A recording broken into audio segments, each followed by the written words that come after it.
he's a narcissistic pig. Lynn Nelson is furious. The target of her He's anger, the man who has admitted to stealing more than $250,000 from her and her husband. He is Josh Abernathy, owner of Omega Investment Group, who guaranteed investors 10 to 15% return on their money. A well-known member of his church, Abernathy held investment seminars. How awesome he is with the church, and he's such a Christian, and he's teaching these elders about how to handle their finances during their retirement. And I mean, everyone around me is singing this guy's praises.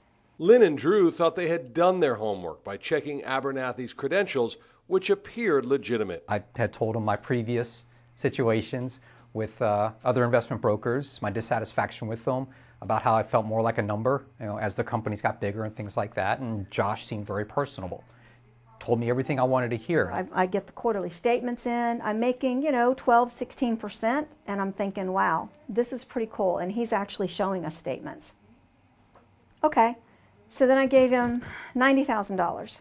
A total of 14 victims lost $1.3 million in Abernathy's scheme. Among them, William Blanchard. A couple other people had already invested with him in the church, so I figured, okay, we'll try it. So we did. At one point, he, along with Lynn Nelson and her husband, began questioning who would be in charge of their money if something happened to him. You're driving all these fancy cars all the time. What happens if you wrap one around a tree? Well, my wife takes care of that. And that's when we were sitting right here in this room, and all of us looked at him and said, your wife? What about your partners? Well, I don't really have any partners. My wife and I work this.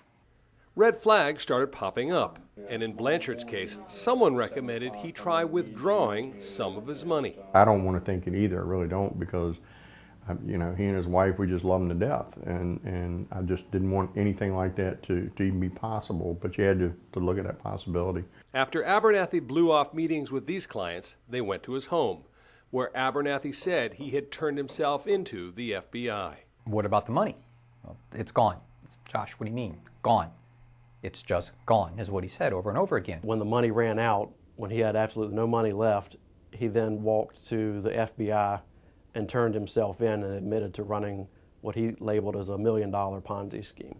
Officials say Abernathy gave authorities a thumb drive that included a victim list, as well as the false financial statements he had been sending out. Essentially ended up using their funds as his own personal piggy bank and would pay off some of his own bills, use it for his own exotic vacations, rent expensive cars, and things of that nature. Postal inspectors say Abernathy would ask victims to write the checks to him or E-Trade, which is a red flag. Because he could take that check and possibly even put it in his personal checking account, and it'd be legal because it's made out to him